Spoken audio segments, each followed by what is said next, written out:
మమ్మల్ని మిక్కిలిగా ప్రేమించిన మా కన్నతండ్రి, మీ ఘనమైన నామానికి స్తుతి స్తోత్రాలు చెల్లించుకుంటున్నాం దేవా. గడిచిన ఒక్క రోజులంతా మమ్మల్ని అందరినీ సజీవులుగా ఉంచినందుకు మీకు స్తోత్రాలు చెల్లించుకుంటూ, ఈ యొక్క మీ సన్నిధిలో తండ్రి మేమందరం చేరి మీ మాటల్లో తండ్రి ఆలోచించటానికి, తండ్రి నేర్చుకోవటానికి, చెప్పటానికి నన్ను ఇక్కడ నిలబెట్టినందుకు మీకు కృతజ్ఞతాస్తుతులు చెల్లించుకున్నాం దేవా. వచ్చిన మీ బిడ్డలను బట్టి ప్రార్థిస్తున్నాం తండ్రి. వచ్చి వెళ్ళిపోవటం కాదు కానీ వచ్చిన ప్రతి బిడ్డ తండ్రి నాయన మరి ప్రతి ఒక్కరూ మీ లేఖనాలు ఆలోచించవలసిందిగా కోరుకుంటూ, చెప్పబోతున్న తండ్రి నాకు మీ ఆత్మ సహాయాన్ని దయచేయవలసిందిగా కోరుకుంటూ, క్రీస్తు పేరిట ఈ ప్రార్థన మీకు సమర్పిస్తున్నాం మా కన్న తండ్రి. ఆమేన్. మంచిదండి. మరి పరలోకమందున్న కన్న తండ్రికి క్రీస్తు ద్వారా కృతజ్ఞతాస్తుతులు చెల్లించుకుంటూ, కూడి వచ్చిన సంఘ బిడ్డలకు యేసుక్రీస్తు నామంలో నా యొక్క శుభములు వందనములు తెలియజేసుకుంటున్నామండి. ప్రియమైన దేవుని పిల్లరా, మరి డిసెంబర్ మాసం వచ్చినప్పుడు ప్రపంచ మనుషులందరూ దేని మీద దృష్టి పెడతారంటే ఒక పండగ మీద దృష్టి పడతారు. ఏ నెల? డిసెంబర్ నెల. ఏ రోజు? డిసెంబర్ 25వ రోజు ప్రపంచవ్యాప్తంగా యేసుక్రీస్తు వారు పుట్టిన రోజని జరుపుకుంటూ ఉంటారు. డిసెంబర్ 25న క్రిస్మస్ పండగ చేసుకోవచ్చా? ఈరోజు మనం లేఖనాల నుంచి జాగ్రత్తగా పరిశీలన చేయాలండి. ఎందుకు డిసెంబర్ 25నే పండగ చేస్తున్నారంటే, మనం కొన్ని విషయాలు చరిత్ర నుంచి ఏమండి ఆనాడు పరిపాలించిన రాజులు కాలాలను గురించి, మరి క్యాలెండర్లు, వీటి గురించి ఆధారాలు గురించి మనం ఈరోజు పరిశీలన చేద్దాం. మనకు అందరికీ తెలుసు, హైందవ సహోదరులు ఒక పండుగ చేస్తారండి. ఏ పండుగ అది? వారికి పెద్ద పండుగ ఏంటంటే సంక్రాంతి పండుగ. అలాగే క్రైస్తవులు కూడా ఒక క్రీస్తును జ్ఞాపకం చేసుకోవటానికి, లేకపోతే క్రీస్తు పుట్టాడు అనటానికి ఈ డిసెంబర్ 25నే చేస్తారు. అంటే వాళ్ళు చేస్తున్నారని క్రైస్తవులు కూడా, మేము కూడా ఒక పండగ చేయాలని క్రైస్తవులలో ఉన్న పెద్దలు నిర్ణయించారు. ఇప్పుడు హైందవ సహోదరులు మాలేస్తారు. అలాగే మన వాళ్ళు కూడా ఏం చేస్తారండి? క్రీస్తు మాల అని ఒకటి ప్రవేశపెట్టారు. ఆ క్రీస్తు మాల ప్రవేశపెట్టినందుకు వీరు అలాగే చేస్తారు. విమర్శ కాదు కానీ, మనం లేఖనాలు ఏదైతే చెప్పిందో, దేవుడు ఏదైతే మాట్లాడాడో అది మాత్రమే మనం చేయాలి తప్ప, మన సొంత నిర్ణయాలు కానివ్వండి, మన సొంత ఆలోచనలు కానివ్వండి, ఎప్పుడు క్రైస్తవంలోనికి తీసుకురాకూడదన్న సంగతి మీరు గుర్తుపెట్టుకోవాలి. అసలు డిసెంబర్ 25 ఎందుకు చేస్తారంటే, డిసెంబర్ 25వ రోజు ఏ పండుగ అండి? క్రిస్మస్. అంటే ఇంగ్లీష్లో ఏమంటారు? క్రైస్ట్ మాస్ అంటారు. అవునా? తెలుగులో ట్రాన్స్లేట్ చేస్తే ఏమంటారు? క్రిస్మస్. క్రైస్ట్ మాస్ అంటే క్రీస్తు ఆరాధన. జాగ్రత్తగా గమనించాలి, జాగ్రత్తగా ఆలోచించాలండి. నేను చెప్పే టాపిక్ చాలా అద్భుతమైనది. ఇది గ్రహించే వారికి అర్థం అవుతుందండి, ఆలోచించే వాళ్ళు కూడా తెలిసిద్ది. ఆరాధన. ఆరాధన అంటే ఎలా ఉండాలండి? తండ్రిని ఆరాధించేవారు ఆత్మతో సత్యముతో ఆరాధించాలి. అవునా కదండి? ఎలా ఆరాధించాలండి? ఆత్మతో సత్యముతో ఆరాధించాలి. మొదటి పాయింట్ మీకు గుర్తు చేస్తున్నా. ఆత్మ అంటే ఏంటి? ఆత్మతో అన్నాడంటే దేవుడు ఎలా ఉండాలి అంటే ఆత్మతో, పరిశుద్ధాత్మతో ఏమండి ఆరాధించేవారు ఎలా ఉండాలి? పరిశుద్ధాత్మతో ఆరాధించాలి. అంటే ఇప్పుడు జరుగుతున్న ఈ క్రిస్మస్ ఆరాధన వ్యర్థమైన ఆరాధన. ఆత్మతో అంటే ఏంటి? ఆత్మతో అంటే ఏమండి ఇక్కడ వచ్చి ఆరాధన. ఆరాధన ఎలా ఆరాధించాలి? ఆత్మతో సత్యముతో. రెండు, ఆత్మ ఒకటి, సత్యం ఒకటి. సత్యము ఉందా అంటే సత్యము లేదు. ఏం ఆరాధన? వ్యర్థమైన ఆరాధన. ఇక్కడ ఆత్మతో అంటే పరిశుద్ధాత్మకి అల్లరికి కర్త కాడు. నోట్ చేసుకోండి, పరిశుద్ధాత్మ అల్లరికి కర్త కాదు. మరి ఈరోజు డిసెంబర్ 25వ తారీఖు జరిగే ఆరాధన అల్లరి జరుగుతుందా లేదా? అంటే దేవుడు చెప్పింది ఆత్మతో సత్యము. సత్యము పక్కన పెట్టేశారు లేదా? సత్యాన్ని పక్కన పెట్టేశారు.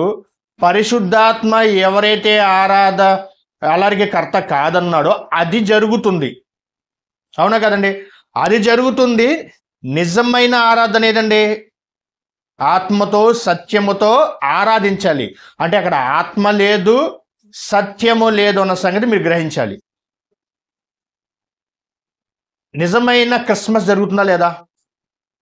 అంటే మాస్ అంటే ఆరాధన. ఆరాధన జరుగుతుంది మనం అనుకుంటున్నాం, కానీ ఇప్పుడు జరిగేది క్రిస్మస్ 25వ తారీఖు జరిగేది ఆరాధన వ్యర్థమైన ఆరాధన నేను అంటాను. వ్యర్థమైన ఆరాధన. ఏమంటే వ్యర్థంగా ఆరాధించేవారు దేవుడికి ఇష్టమైన వారు కాదు. ఈ మాట మనం ఎక్కడ చూస్తామంటే మార్కు గారు రాసిన సువార్త 7వ అధ్యాయం 6వ వచనం. నోట్ చేసుకోండి. మార్కు గారు రాసిన సువార్త 7వ అధ్యాయం 6వ వచనం. అందరూ బైబిల్ తీసి ఈరోజు మన చరిత్ర గురించి మాట్లాడుకున్నాం ప్రియమైన దేవుని పిల్లారా. అందుకు ఆయన వారితో ఇలాగ చెప్పాను, ఈ ప్రజలు పెదవులతో నన్ను గణపరచెదురు గాని వారి హృదయము నాకు దూరంగా ఉన్నది. అంటే తండ్రిని ఆరాధించేవారు ఆత్మతో సత్యముతో మనం మాట్లాడుకున్నాం కదండి. సత్యము లేదు, ఆరాధన లేదు. ఈ ప్రజలు అన్నాడండి క్రైస్తవులు. మనము ఎలా ఆరాధిస్తున్నారండి? ఈరోజు డ్యాన్సులు వేసి ఏమండి వ్యర్థమైన ఆరాధన జరుగుతుందా లేదా? జరుగుతుంది. ఇక్కడ ఏం చెప్తున్నాడు దేవుడు? ఈ ప్రజలు పెదవులతో నన్ను గణపరచుదురు గాని వారి హృదయము నాకు దూరంగా ఉన్నది. తర్వాత నెక్స్ట్ 7వ వచనం అండి. వారు మానవులు కల్పించిన పద్ధతులు దేవోపదేశములను బోధించుచు నన్ను వ్యర్థముగా ఆరాధిస్తున్నారని చెప్తున్నాడు అండి దేవుడు. అంటే వ్యర్థమైన ఆరాధన అనేది క్రిస్మస్ లో జరుగుతుందా లేదా? ఆలోచించండి. వ్యర్థమైన ఆరాధన క్రిస్మస్ లో జరుగుతుందండి. అంటే ఆత్మతో సత్యముతో అన్నాడు, కానీ సత్యము లేదు, పరిశుద్ధాత్మకి చోటుకో లేదు. ఏమంటే డ్యాన్స్లు వేసి ఏమంటే స్టేజీ మీద అలర్ చేసిన వారి దగ్గర దేవుడు ఉంటాడండి? ఉండడండి. ఆత్మతో సత్యముతో అంటే అది మన లోతుగా ఆలోచిస్తే అర్థమవుద్దండి. నిన్ను బట్టే కదా అన్ని జనులు నా నామమును దూషింపబడుతున్నాడు. అంటే మా మాటకు అర్థం ఏంటంటే మీరు చేసే ఈ క్రిస్మస్ వల్ల, మీరు చేసే ఈ యొక్క వ్యర్థమైన ఆరాధన వల్ల, మీరు ఏమంటే స్టేజీల మీద డాన్సులు వేసి అల్లరితో చేసి ఏమంటే ఎవరి నామమును మనం ఆలోచించండి, దేవుణ్ణి గణపరుస్తున్నాం మనం అనుకుంటున్నాం, కానీ అక్కడ జరిగేది వ్యర్థమైన ఆరాధన అన్న సంగతి దేవుడు చెప్తున్నాడు. రైట్, మీకు అర్థమైందన్నది? నిజంగా ప్రియమైన దేవుని పిల్లారా, మనం కొద్దిగా చరిత్రలోకి వెళ్ళి ఆలోచిస్తే డిసెంబర్ 25వ తారీఖు క్రిస్మస్ జరుపుకుంటున్నారంటే ఏమంటే డిసెంబర్ నెల అయితే అవ్వచ్చు. యేసుక్రీస్తు వారు పుట్టింది డిసెంబర్ నెలలో అయితే అవ్వచ్చు, కానీ డేట్ మాత్రం కరెక్ట్ కాదు. ఎందుకు డిసెంబర్ నెల అయితే అవ్వచ్చు, కానీ కొన్ని ఆధారాలు, చరిత్రలో కొన్ని జరిగిన సంఘటనలు, ఏమండి ఆనాడు ఉన్న క్యాలెండర్ని బట్టి, ఆనాడు మొదటిగా లూకా గారు రాసిన సువార్త 2వ అధ్యాయంలో మొదటి వచనం, లూకా గారు రాసిన 2వ అధ్యాయం మొదటి వచనం, ప్రజా సంఖ్య ఆ దినములలో సర్వలోకమునకు ప్రజాసంఖ్య, నోట్ చేసుకుని చాలండి, ప్రజాసంఖ్య రాయవలనని కైసరు ఐగుస్తు అని అతను చక్రవర్తి అండి ఆజ్ఞ జారీ చేశాడు. ఆ రోజు ఉన్న మనుషులందరూ ఒక ఏమండి పేరు నోట్ చేసుకోవటానికి అక్కడికి రావడం జరిగింది. ప్రజా సంఖ్య గుర్తుపెట్టుకోండి. డిసెంబర్ మాసంలో క్రీస్తు పుట్టాడు అన్న దానికి కొన్ని ఆధారాలు చరిత్రలోకి వెళ్ళి మనం తెలుసుకుంటున్నాం. కొన్ని ఆధారాలు లభించాయి, కొన్ని ఆధారాలు. కానీ 25వ తారీఖు మాత్రం పుట్టాడు అన్న సంగతి బైబుల్ ఎక్కడ చెప్పలా, అపోస్తులు చెప్పలా. ఏమండి ఇది నోట్ చేసుకోవాలి. అంటే డిసెంబర్ నెలలో పుట్టాడు అన్న దానికి కొన్ని ఆధారాలు మీకు చెప్తున్నానండి. ఒకటి ప్రజా సంఖ్య కాలాన్ని బట్టి, 2 యేసుక్రీస్తు వారు మరణించిన ఆ డేట్ ఏదంటే 29 ఏప్రిల్ 3 శుక్రవారం సాయంత్రం 3 గంటలకి యేసుక్రీస్తు వారు మరణించారు. 29 ఏప్రిల్ అంటే క్రీస్తు శకం. ఈ యొక్క ఆధారాన్ని బట్టి తర్వాత యేసుక్రీస్తు వారికి ముందు వచ్చిన బాప్తిస్వం ఇచ్చిన యోహాన్ గారు వచ్చారు. అవునా? ఎన్ని నెలల ముందు వచ్చారు? 6 నెలల ముందు యేసుక్రీస్తు వారి కంటే ముందు యోహాన్ గారు వచ్చారు. ఎవరి కుమారుడు అంటే జకరియా, ఎలిజబెత్. లూకా గారు రాసిన సువార్త 1వ అధ్యాయం 36వ వచనం. ఎన్ని మాసాల కింద అని ఉంటుందంటే అక్కడ నోట్ చేసి ఉంది. లూకా గారు రాసిన సువార్త 1:36 అండి. మరియు మీ బంధువురాలు ఎలిజబెత్ కూడా తాను వృద్ధాప్యం నందు ఒక కుమారుని గర్భము ధరించున్నది. ఆమెకి ఎన్నో మాసం అండి? గుడ్రాలనబడిన ఆమెకు ఇది 6వ మాసము. 6వ మాసం అంటే 6వ నెల. జనవరి, ఫిబ్రవరి, మార్చి, ఏప్రిల్, మే, జూన్ ఇలా లెక్కేసుకుంటూ పోతే తర్వాత ఇతను పుట్టినటువంటి ఒక ఆధారం దొరికింది. అంటే 6వ మాసం. ఎవరికి? యోహాను గారు భూమి మీద రావటానికి ఎన్ని నెలలు పట్టిందంటే 6. ఏమండి 6వ మాసం. ఇప్పుడు ఒకటి కనబడింది. ఒకటి ప్రజాసంఖ్య కాలంను బట్టి ఒకటి ఆధారం దొరికింది. రెండోది యేసుక్రీస్తు వారు మరణించిన డేటు చరిత్రలోకి వెళ్ళి చెప్తున్నాను, చరిత్రలో కొన్ని ఆధారాలు తీసుకుని చెప్తున్నాను, అదొకటి. మూడోది జకరియా, ఎలిజబెత్ 6వ మాసంలో ఏమండి యోహాను గారు వచ్చినట్టు సందర్భం. తర్వాత అబియా తరగతి ఇది కూడా మనం చరిత్రలోకి వెళ్ళి తెలుసుకుంటే మొదటి దినవృత్తాంతాల గ్రంథము 24వ అధ్యాయం. మొదటి దినవృత్తాంతాల గ్రంథము 24వ అధ్యాయం. మొదటి దినవృత్తాంతాల గ్రంథము 24వ అధ్యాయము 7, 8, 9 వచనాలండి. మొదటి దినవృత్తాంతాల గ్రంథము 24వ అధ్యాయము 7, 8, 9. మొదటి చీటి యెహోయారీబునకు, రెండవది యోదయాకు, మూడవది హరీమునకు, నాలుగవది శేరియముకును, ఐదవది మల్కియాకు, ఆరవది మియామీకును, ఏడవది హక్కోజునకు, ఎనిమిదవది అబియాకును. అంటే ఇవన్నీ మనం ఒక దగ్గర పెట్టుకొని కాలాన్ని చూసుకొని చరిత్రలో ఆధారాలు తీసుకొని ఆనాడు ప్రజాసంఖ్య క్రీస్తు పూర్వం అదొక 4 అనుకుంటా, అదొకటి తీసుకొని ఇవన్నీ లెక్కలు గడితే వచ్చే మాసం ఏదంటే డిసెంబర్ నెల మాత్రం వస్తుంది. డిసెంబర్ నెల. కానీ డేట్ అయితే రాదండి. డేట్ అయితే 25వ తారీఖు డేట్ అనేది రాదు. ఎందుకంటే అక్కడ ఉన్న క్యాలెండర్ వేరు, ఇక్కడ ఉన్న క్యాలెండర్ వేరు. ఇప్పుడు మనం మన క్యాలెండర్ని బట్టి మనం ఆలోచిస్తే మార్చి నుంచి స్టార్ట్ అవుద్దండి. ఎప్పటి నుంచి స్టార్ట్ అవుద్ది? మార్చి నుంచి.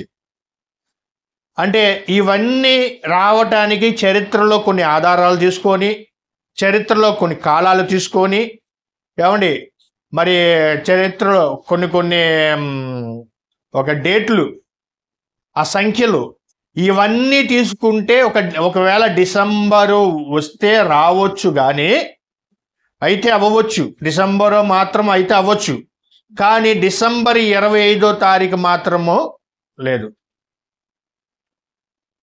ప్రియమైన దేవుని పిల్లరా, ఆలోచించాలండి.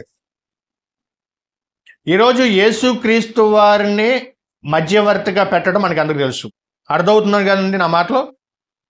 క్రీస్తు పూర్వం, క్రీస్తు శకం మనకు అందరికీ తెలుసు. క్రీస్తు పూర్వం, క్రీస్తు శకం. వీటికి మధ్యలో ఎవరు పెట్టారంటే యేసుక్రీస్తు వారిని పెట్టడం జరిగింది. ఎందుకు యేసుక్రీస్తు వారు పెట్టడం జరిగిందంటే అది కూడా మీకు చెప్పాలి.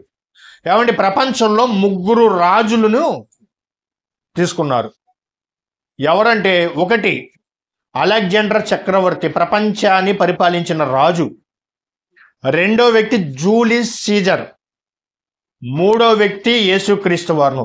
మరి యేసుక్రీస్తు వారినే మధ్యవర్తిగా పెట్టారు. ఎందుకు పెట్టారంటే, ఏమండి, అలెగ్జాండర్ చక్రవర్తి ప్రపంచంలో అనేక మందిని దోచుకొని అనేక దేశాల మీద యుద్ధాలు చేసి రక్తపాతాన్ని చిందించినటువంటి వ్యక్తి అలెగ్జాండర్ చక్రవర్తిలో మనకు కనబడుతున్నాడు. ఇంకా రెండో వ్యక్తిగా జూలియస్ సీజర్. ఇతను కూడా మరి అనేక మందిని మరి దేశాల మీద యుద్ధాలు చేసి ఆ యుద్ధంలో ఎంతో మంది చనిపోవటానికి కారణం అయ్యారు కాబట్టి జూలియస్ సీజర్. అండ్ నెక్స్ట్ వచ్చిన వ్యక్తి ఎవరంటే యేసుక్రీస్తు వారు. యేసుక్రీస్తు వారు వచ్చి ఆయన తన రక్తాన్ని ఇచ్చి అనేక మందిని రక్షించాడు. ఒకటి అలెగ్జాండర్ చక్రవర్తి ఏమో ప్రజల్లో రక్తాన్ని చిందించినటువంటి వ్యక్తి. జూలియస్ సీజర్ అనే వ్యక్తి కూడా ప్రజలను రక్తాన్ని చిందించిన వ్యక్తి కనబడుతున్నాడు మనకి. కానీ యేసుక్రీస్తు వారి దగ్గరికి వచ్చేసరికి ఆయన తన రక్తాన్ని ఇచ్చినటువంటి గొప్ప వ్యక్తిగా కనబడ్డాడు కాబట్టి అందుకే యేసుక్రీస్తు వారిని మధ్యవర్తిగా పెట్టడం జరిగింది. అర్థమైందండి? యేసుక్రీస్తు వారిని మధ్యవర్తిని అంటే యేసుక్రీస్తు వారు పట్టుకున్నది కత్తి, కర్ర, తుపాకీ కాదండి. యేసుక్రీస్తు వారు పట్టుకుంది ప్రేమ. ఆ ప్రేమ అనే ఆయుధాన్ని పట్టుకొని ప్రపంచానికి దగ్గరయ్యాడు కాబట్టి, ప్రపంచ మనుషులను దోచుకున్నాడు కాబట్టి, ప్రపంచ మనుషులందరూ ఆయనకి దగ్గరగా అయ్యారు కాబట్టి యేసుక్రీస్తు వారిని మధ్యవర్తిగా పెట్టడం జరిగింది. అర్థమైందండి? మరి యేసుక్రీస్తు వారు పుట్టినటువంటి డేటు దేవుడు ఎందుకు రాయించలేదంటే, కాబట్టి జాగ్రత్తగా ఆలోచించాలి ప్రేమైన దేవుని పిల్లరా. యేసుక్రీస్తు వారు పుట్టింది మాత్రము బైబుల్ ఎక్కడ చెప్పలేదు, అపోస్తులు ఎక్కడ చెప్పలేదు, 66 పుస్తకాలు దేవుడు ఎక్కడ రాయించలేదు. ఎందుకు యేసుక్రీస్తు వారు పుట్టిన ప్లేసు ఎందుకు దేవుడు చెప్పలేదంటే కొన్ని విషయాలు మీకు చెప్తా ప్రియమైన దేవుని పిల్లరా. మరియమ్మ గారు ఎక్కడ ప్రసవించిందో ఎవరికి తెలియదు, అవునా? బైబిల్ చెప్పలా. కానీ దేవుడు చెప్పింది ఒక మాట ఉందండి. యేసుక్రీస్తు వారు ఏ గుడ్డలో తీసుకున్నారండి, చుట్టారు? ఏ గుడ్డలో చుట్టారు? పొత్తి గుడ్డలతో యేసుక్రీస్తు వారిని చుట్టారన్న సంగతి దేవుడు చెప్పాడు. ఇంకా రెండోది, సత్రంలో చోటు లేనందున ఆయన ఎక్కడ పడుకోబెట్టారని బైబిల్ చెప్పింది? పశువుల తొట్టిలో పడుకోబెట్టారని బైబిల్ చెప్పింది. ఏమండి, మరి ఇవన్నీ మనం ఆధారాలు చూసుకుంటే యేసుక్రీస్తు వారు ఎక్కడ పుట్టారో తెలీదు, బయట పుట్టారో తెలియదు, ఇంటిలో పుట్టారో తెలియదు, సత్రం బయట పుట్టారో, సత్రం పక్కన పుట్టారో తెలియదు, ఎడారిలో పుట్టారో తెలియదు. బైబిల్ రిఫరెన్స్ ఇవ్వలేదు. అంటే యేసుక్రీస్తు వారు పుట్టినటువంటి ఆ యొక్క డేటుని దేవుడు మనకి తెలియజేయాలని అనుకోలేదు ప్రియమైన దేవుని పిల్లరా. సత్రంలో స్థలం లేని విషయము దేవుడు రాయించాడు, అవునా కదా? జాగ్రత్తగా ఆలోచించలేదు. సత్రంలో స్థలం లేదు అని దేవుడు రాయించాడు. శిశువుని ఏ గుడ్డలో చుట్టాడు? పొత్తి గుడ్డలో చుట్టారన్న సంగతి కూడా దేవుడు రాయించాడు. మరి యేసుక్రీస్తు వారు ఎక్కడ పడుకోబెట్టారు అంటే పశువుల తొట్టిలో అని పడుకోబెట్టారన్న సంగతి కూడా దేవుడు రాయించాడు. కానీ జాగ్రత్తగా వినాలండి, యేసుక్రీస్తు వారు ఎక్కడ పుట్టారో అనేది పుట్టినటువంటి డేటుని దేవుడు రాయించలేదు, పుట్టినటువంటి ప్లేస్ని రాయించలేదు. ఇది మీకు అర్థమైందండి? రెండు, పుట్టినటువంటి ప్లేస్ని దేవుడు గోప్యంగా ఉంచాడు, రహస్యంగా ఉంచాడు. రెండు, పుట్టినటువంటి ప్లేస్ని చెప్పలేదు, డేట్ని చెప్పలేదు. ఇది ఈ రెండు గుర్తుపెట్టుకోని. ఎందుకు చెప్పలేదు అంటే ప్రియమైన దేవుని పిల్లరా, ఈరోజు మన పాత నిబంధనలోకి వెళ్ళాలండి. పాత నిబంధనలోకి ఎందుకు వెళ్ళాలంటే ఇప్పుడు దీనికి లింక్ అయ్యేది అక్కడ మ్యాచ్ అవుతుందండి. జాగ్రత్తగా ఆలోచించాలండి. యేసుక్రీస్తు వారిని పుట్టిన తేదీ దేవుడు చెప్పలేదు. రెండోది, యేసుక్రీస్తు వారు పుట్టిన స్థలము దేవుడు చెప్పలేదు. కానీ పుట్టాడు, అర్థమైందండి? పుట్టాడు, కానీ పుట్టిన ప్లేసు చెప్పలేదు. ఎందుకు చెప్పలేదంటే మన పాత నిబంధనలో ఒక భక్తుడు కనబడతాడండి. దేవునికి ఇష్టమైన అతను, ఒక నా ఇల్లంతటిలో నమ్మకమైన వ్యక్తి ఎవరండి? మోషే గారు. ఇక్కడికి అక్కడికి లింక్ ఏంటంటే, ఏమండి నిజంగా ప్రియమైన దేవుని పిల్లరా, బైబిల్ చదువుతుంటే మనకి చాలా విషయాలు అర్థమవుతాయండి. ఒకనాడు ఏమండి కొన్ని సందర్భాలు మనకు అర్థం అవ్వవు. అర్థం అవ్వకపోతే ఏమంటే మనం పరిశీలన చేస్తాం, బైబిల్ చదువుతూ ఉంటాం. ఈ ప్రశ్నకి సమాధానం అక్కడ ఉందా అని మనకు అప్పటికప్పుడు తెలుస్తూ ఉంటాయి. కొన్ని రెఫరెన్స్లు మనకు తెలియలేదు అనుకోండి, వేరే సబ్జెక్టులో మనం వెతుకున్నప్పుడు ఆ సబ్జెక్టులో సంబంధించిన ఆ యొక్క రెఫరెన్స్ మనకు కనబడింది. అవునా?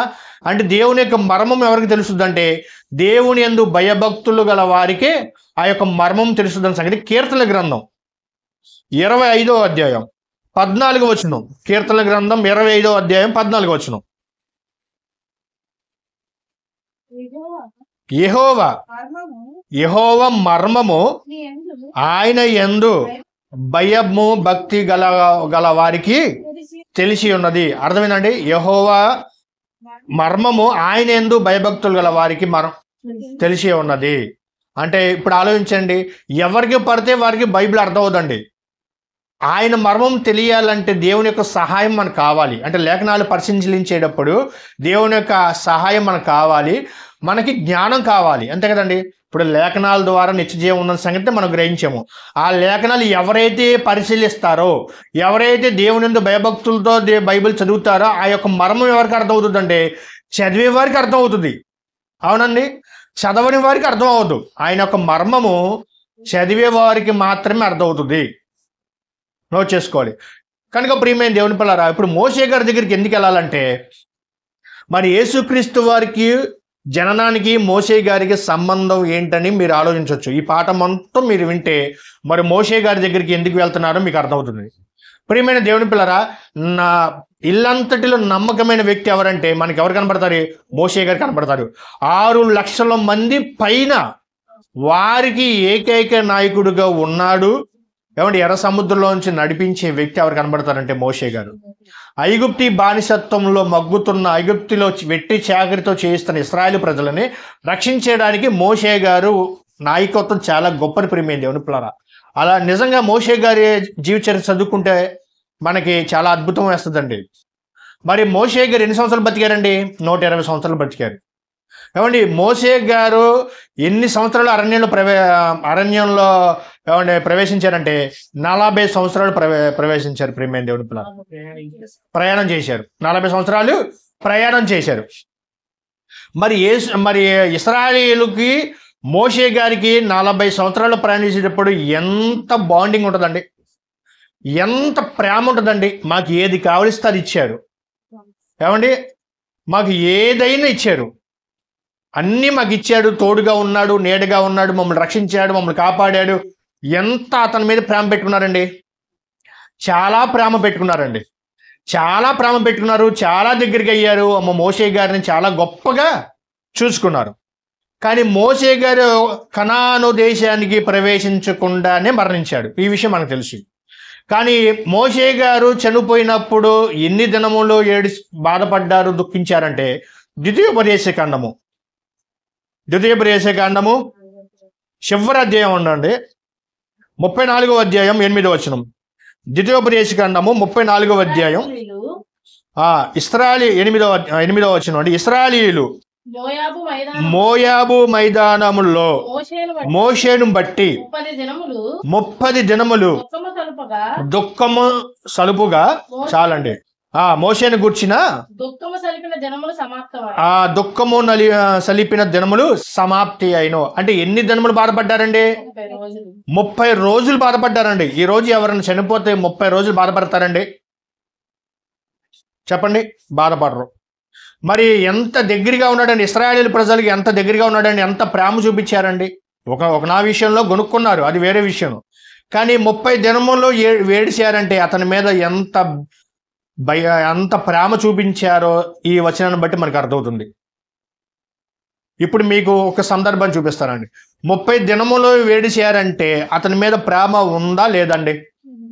ప్రేమ ఉండబట్టే కదండి, ఉండబట్టే కదా మరి మోషే గారి శవం ఇప్పటికీ దేవుడు ఎవరికి చూపించలేదు. అది పైన అధ్యాయం కనబడింది 7వ వచనం, 34వ అధ్యాయం 6వ వచనం అండి. ద్వితీయోపదేశ కాండము 34వ అధ్యాయం 6వ వచనం. బెత్పయేరు ఎదుట మోయాబు దేశంలోనున్న లోయలో అతడు పాతి పెట్టబడిను. అతని సమాధి ఎక్కడ ఉన్నదో నేటి వరకు తెలియదు. అతని సమాధి ఎక్కడ ఉన్నదో ఎవరికి తెలియదండి. యేసుక్రీస్తు వారు పుట్టిన తేదీ ఎవరికి తెలియదు. యేసుక్రీస్తు వారు పుట్టిన ఆ యొక్క స్థలం ఎవరికి తెలియదు. నోట్ చేసుకున్నారా? అలాగే మోషే గారు చనిపోయిన శవము నేటికి ఎవ్వరికీ తెలియదు. ఎవ్వరికీ తెలియదు ప్రియమైన దేవుని పిల్లరా. అంటే మోషే గారు ఎలా చనిపోయాడంటే ఆ లోయలో పడిపోయి, ఏమంటే చాలా హైట్గా ఉంటాయి కండి లోయలు, ఏమండి చాలా అది ఎక్కడ ఉంటుందంటే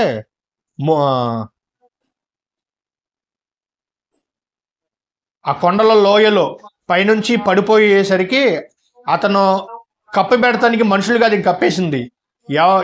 ఎలా కప్పబడిపోయాడంటే దుమ్ము ఆకులు మధ్యలో కప్పబడిపోయాడు. ఎవరో మోసుకి వెళ్ళారని కాదండి. ఎవరో మోసుకి వెళ్ళే లెక్క అయితే నేటికి సమాధి ఎక్కడ ఉన్నదో ఎవరికి తెలియదు. ఎందుకు దేవుడు రాయిస్తాడు? ఒకసారి ఆలోచించండి మనసు పెట్టి. ఎవరికి తెలియదంటే మోషే గారి శవాన్ని కనిపించలేదు, అవునా కదా? ఇశ్రాయేలుకు కనిపించలేదు. ఎందుకు కనిపించలేదంటే ఒకవేళ మోషే గారి శవము మాత్రం దొరికితే, జాగ్రత్తగా వెళ్ళాలండి, మోషే గారి శవం దొరికితే ఏం చేసేవారు తెలుసండి? విగ్రహం చేసుకునేవాళ్ళు, అవునా కదా? ఎందుకంటే 30 దినములు బాధపడ్డారు. 30 దినములు బాధపడ్డారంటే ఆ బాధను తట్టుకోలేక మోషే గారి శవం ఖచ్చితంగా దొరికితే వారు సమాధి చేసి ఆ సమాధి మీద మట్టి తీసుకుని అమ్ముకునేవాళ్ళు. లేకపోతే మోషే గారిని ఒక పూజించేసేవారు అండి ఇశ్రాయేలీ ప్రజలు, అవునా? ఎందుకంటే ఇశ్రాయేలీ ప్రజలు చాలా కఠినులండి. ఒకనాడు మరి మోషే గారు అహరోను గారు కొండపైకి వెళ్ళి ధర్మశాస్త్రం తీసుకుని వస్తారు. అప్పుడే కదండి మనకి 10 ఆజ్ఞలు. 10 ఆజ్ఞలు తీసుకుని వచ్చేసరికి ఎన్ని రోజులు ఉన్నారండి అక్కడ మోషే గారు అంటే 40 దినములు ఉన్నాడండి. ఎన్ని దినములు అండి? 40 దినములు కొండపైన ఉన్నాడు మోషే గారు. అహరోను కిందకి రాగానే ఇశ్రాయేల్ ప్రజలు ఏం చేస్తున్నారండి అక్కడ? మాకు మోషే గారు కనిపించలేదు, మమ్మల్ని మోషే గారు విడిచిపెట్టి వెళ్ళిపోయారేమో అని, మాకు నడిపించడానికి ఒక దేవత కావాలి, ఒక దేవుడు కావాలి అనుకొని బంగారంతో ఏం చేశారండి? దూడని చేసుకున్నారు. దూడని చేసుకొని పూజించడం స్టార్ట్ చేశారండి. ఎవరు? ఇశ్రాయేలీయులు. అప్పుడే కదండి మోషే గారు 10 ఆజ్ఞలు. ఎందుకు ఈ ఆజ్ఞలు తీసుకొచ్చానంటే ఈ 10 ఆజ్ఞలలో రెండో మాట ఏంటండి? పైన ఆకాశం ఉందే గాని, క్రింద భూమి ఉందే గాని, భూమి క్రింద నీళ్ళ ఉందే గాని, రూపమునైనను విగ్రహమునైనను నీవు చేసుకొనకూడదు, వాటికి సాగిలపడి నమస్కరించకూడదు అని మనకి ఆజ్ఞలలో రెండవ ఆజ్ఞగా దేవుడు మనకి జారీ చేశాడు. అర్థమైందండి? రెండవ ఆజ్ఞ జారీ చేశాడు. అంటే మోషే గారు శవం దొరికితే నిజంగా విగ్రహం చేసుకునేవారా? విగ్రహం చేసుకునేవారు. ఒకవేళ యేసుక్రీస్తు వారు పుట్టిన తేదీ కూడా దేవుడు చెప్పితే పండగ చేసుకునే వాళ్ళ చేసుకునేవారు. అసలు దేవుడికి నచ్చని ఏంటదంటే పండగ. పండగ అంటేనే దేవుడికి నచ్చనది. గుర్తుపెట్టుకోండి, పండగ అంటే దేవుడు నచ్చది. అందుకే మోషే గారి శవం దొరకలేదు. దొరికితే నిజంగా వారు ఏం చేసేవాళ్ళు అంటే మోషే గారిని పూజించేసేసేవారు, మోషే గారిని విగ్రహం చేసేసేవారు. అసలు పండగ అంటేనే దేవుడికి నచ్చనిది. 10 ఆజ్ఞలో రెండోది విగ్రహం చేసుకోకూడదు, పండగ చేసుకోకూడదు. సో రైట్, మీకు అర్థమైంది కదండి. అందుకనే దేవుడు యేసుక్రీస్తు వారు పుట్టినటువంటి ప్లేస్ని ఏమండి దేవుడు చెప్పలేదండి. ఒకవేళ చెప్పారు అనుకోండి, ఆ యొక్క ప్లేస్ ఏమైపోద్దంటే పుణ్యక్షేత్రం అయిపోద్ది, అవునా? పుణ్యక్షేత్రం అయిపోద్దండి. ఒకవేళ డేట్ చెప్పినా ఆ డేట్ ప్రకారంగా పండగ చేసుకుంటారు.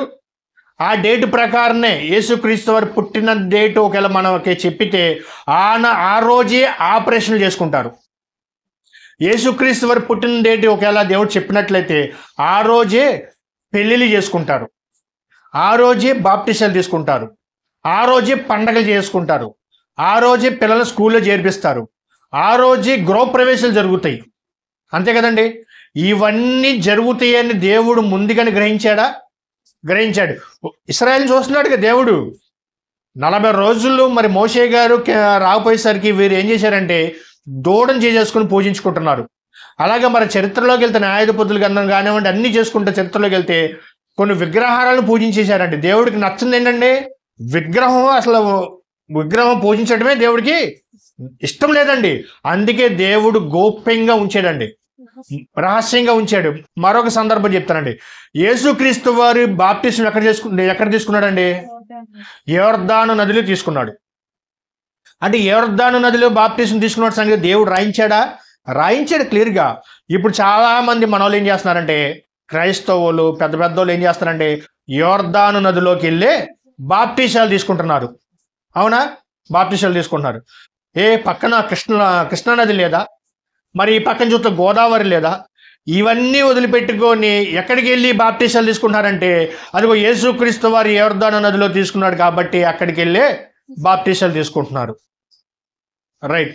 మరి ఇప్పుడు యేసుక్రీస్తు వారు ఒక పుట్టినటువంటి ప్లేసు నిజంగా దేవుడు రాయిస్తే ఆ ప్లేస్ అనేది ఎలా అయిపోద్ది అంటే ఒక పుణ్యక్షేత్రంగా అయిపోద్ది. అవునా కదా? ఒక పుణ్యక్షేత్రంగా అయిపోద్ది.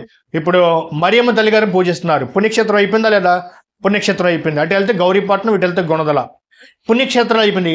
ఈ పుణ్యక్షేత్రాలు దేవుడికి ఇష్టం లేదు కనుకొనే యేసుక్రీస్తు వారు ఒక జన్మ రహస్యాన్ని దేవుడు చెప్పలేదు, రాయించలేదు. ప్రియమైన దేవుని పిల్లలు, అందుకనే మోషే గారి శవం దొరికితే ఎక్కడ వారు పూజిస్తారో, ఎక్కడ విగ్రహం చేసుకుంటారో, అందుకే మోషే గారి శవం నేటికి ఎవరికి తెలియదని బైబిల్ చెప్పింది. అర్థమైందండి? అందుకే యేసుక్రీస్తు వారు బెత్లెహేములో ఒకవేళ అక్కడ పుట్టారని దేవుడు రాయిస్తే బెత్లెహేము మొత్తము ఒక పుణ్యక్షేత్రంగా మారిపోతుంది. ఇవాళ చూడండి, పెద్ద పెద్దోళ్ళు క్రైస్తవులు డబ్బులుండి ఎక్కడికి వెళ్తారంటే యెరూషలేము వెళ్తారు. అక్కడ యేసుక్రీస్తు వారు తిరిగిన ప్రాంతాలన్నీ తిరుగుతారు. యేసుక్రీస్తు వారు ఎక్కడైతే బాప్టిజం తీసుకుంటారో అక్కడ తీసుకుంటారు. అక్కడే అన్నప్రసాదం చేస్తున్నారు, అక్కడే ఇప్పటికీ చేస్తారండి. అదొక పుణ్యక్షేత్రంగా తయారైపోయింది. అవునా కదా? పుణ్యక్షేత్రంగా తయారు చేశారు క్రైస్తవులు. ఓకే, ఇది మీకు అర్థమైంది అనుకున్నా. సో డిసెంబర్ 25వ తారీఖు క్రిస్మస్ రావటానికి కారణం ఎవరు?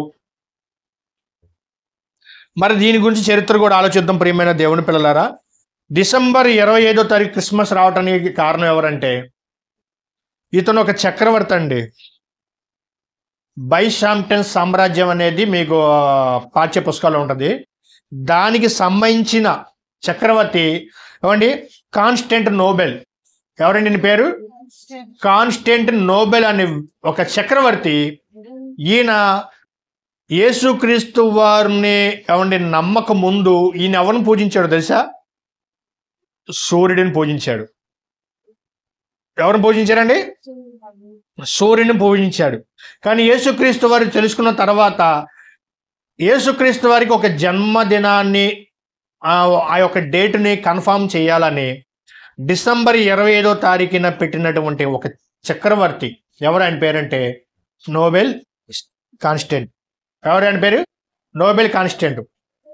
అంటే ఈయన క్రీస్తు శకంలో 323 సంవత్సరంలో 313 మంది పెద్దలని తీసుకొని ఇటలీలో ఏమండి ఇటలీ దేశంలో నికాయా పట్టణంలో వీరందరినీ సమావేశాన్ని ఏర్పాటు చేశారు.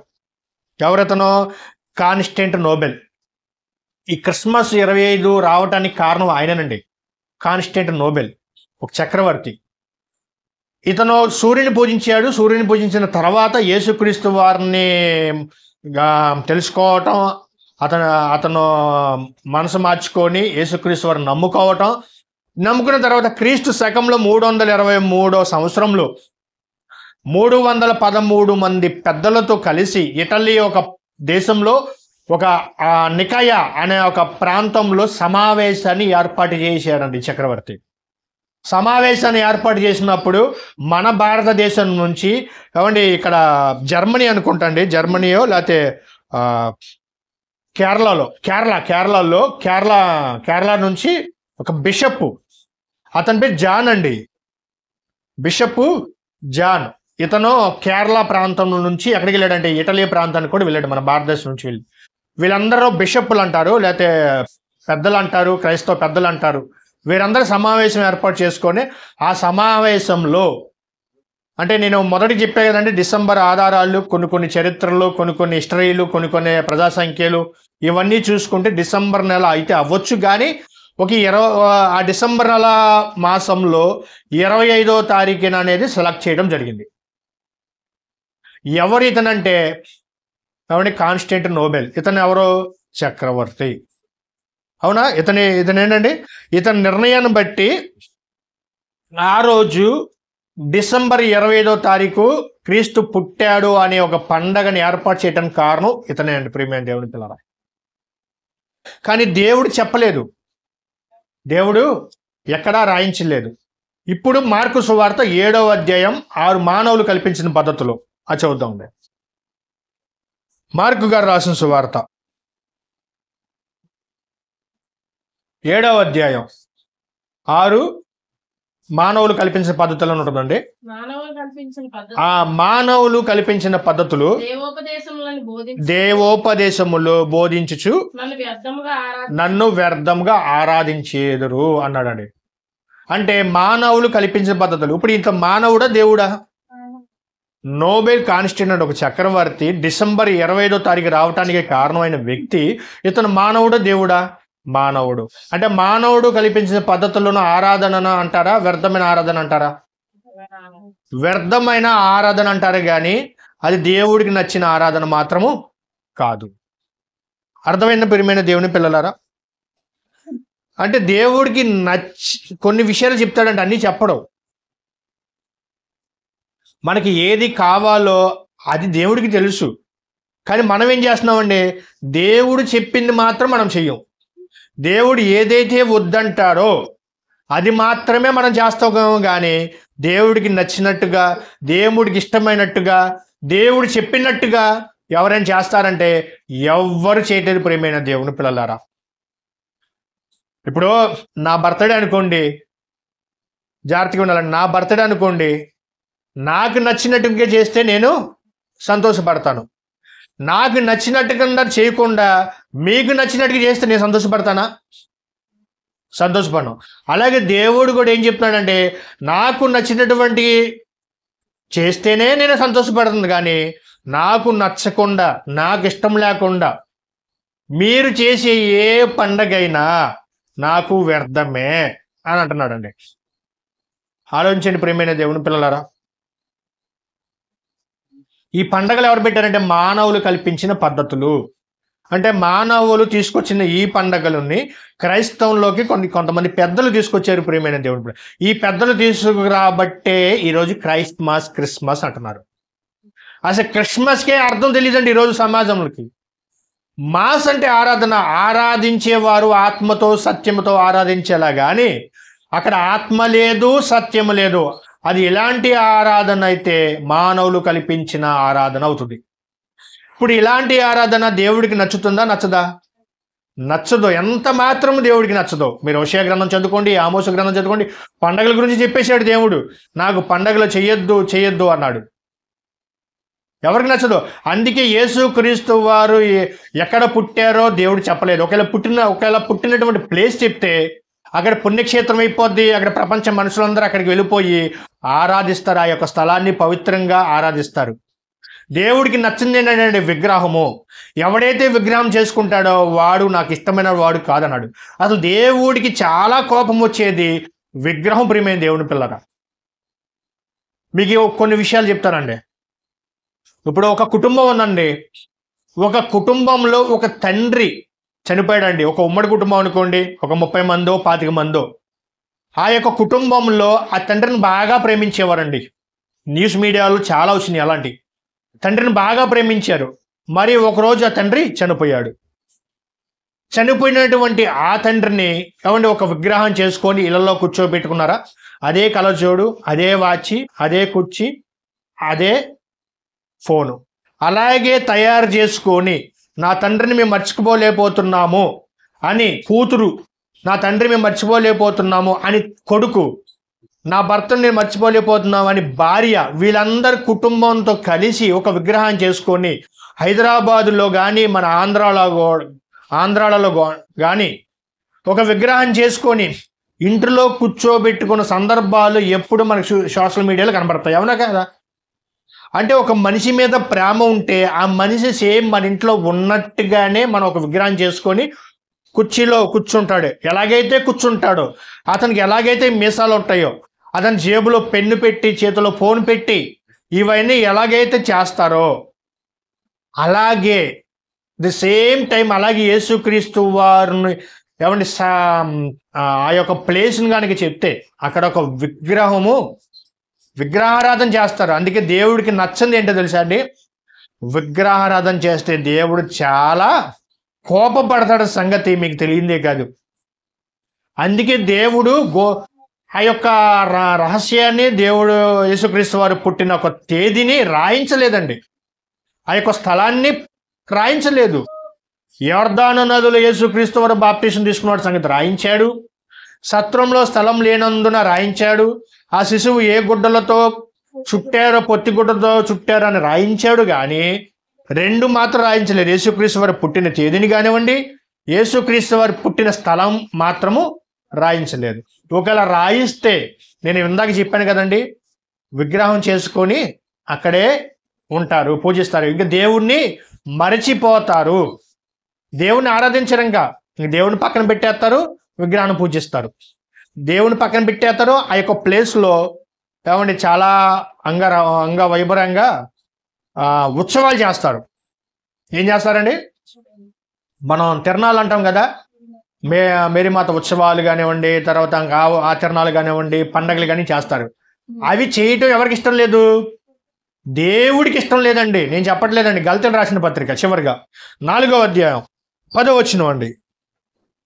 గలతీయులకు రాసిన పత్రిక 4వ అధ్యాయం 10వ వచనం అండి. అపోస్తలుడైన పౌలు గారు గలతీయులకు రాసిన పత్రిక 4వ అధ్యాయం 10వ వచనం. మీరు దినములను, మాసములను, ఉత్సవ కాలములను, ఉత్సవాలు జరుగుతున్నాయా లేదా? జరుగుతున్నాయి. సంవత్సరాలను ఆచరించుచూ ఉన్నారు. మీ విషయమై నేను పడిన ఈ కష్టము వ్యర్థమై పోవునేమో అని మిమ్మల్ని గుర్చి, ఎవరిని గుర్చండి? మనల్ని గుర్చి కనతండ్రి అన్న దేవుడు భయపడుచున్నాడు, బాధపడుచున్నాడు అండి. మనం అండి క్రైస్తవులను గుర్చేనండి దేవుడికి బాధ. అన్యుల గురించి బాధ ఏం లేదండి, క్రైస్తవుల గురించి దేవుడు బాధపడుతున్నాడు. ఉత్సవాలు చేస్తారంట, మాసాలు చేస్తారంట, సంవత్సరములు చేస్తారంట, అన్నీ చేస్తారు. ఇవన్నీ చేయటం వల్ల నాకు ఇష్టం లేదు, నన్ను బాధ పెడుతున్నారు అన్న సంగతి చెప్తున్నాడండి పౌలు గారు, అపోస్తలుడైన పౌలు గారు. ఆలోచించండి. మరి ఉత్సవాలు చేయట్లేదండి ఈరోజు. పుణ్యక్షేత్రాలు మరియమ్మ తల్లి గారికి ఏమండి ఫిబ్రవరి 9, 10, 11 చేయరండి. అటు వెళ్తే గౌరీపట్నాలు ఉత్సవాలు చేయరండి. ఈ ఉత్సవాలు చేస్తారనే కాబట్టి యేసుక్రీస్తు వారి జననాన్ని దేవుడు రాయించలేదు. ఇలాంటి ఉత్సవాలు చేస్తారు, అక్కడికి వెళ్ళిపోతారు. బెత్లెహేం అనేది ఏమండి అక్కడ ఒక వ్యర్థమైన ఆరాధన జరుగుతుంది, అక్కడ ఒక పండగ వాతావరణం సృష్టిస్తారు వీళ్ళు. అందుకనే దేవుడు గోప్యంగా ఉంచాడు, రాయించలేదు. రహస్యంగా ఉంచాడు ప్రియమైన దేవుని పిల్ల, రాయించలేదు. ఎందుకు? అతనికి ఇష్టం లేదు, అంతే కదండి. దేవుడికి ఇష్టం లేదు, ఇష్టమైతే రాయించేవాడు. మనం మోషే గారి చూసుకున్నాం, అతని శవము నేటికి మనకి తెలియదు, సమాధి. కనుక ఆలోచించండి ప్రియమైన దేవుని పిల్లలారా, దేవుడికి ఇష్టమైంది ఏంటంటే ఏమండి అనేక మందికి వాక్యం చెప్పి వారిని దేవుడి వైపు తిప్పి ఒక్కరికైనా బాప్తిసం ఇవ్వండి. నిజమైన సంతోషం పరలోకంలో దేవుడు దేవదూతల ఎదుట సంతోషపడును. మీరు దినములు, మాసములు, ఉత్సవములు ఇవన్నీ చేయటం వ్యర్థము. అందుకే దేవుడు రాయించలేదు.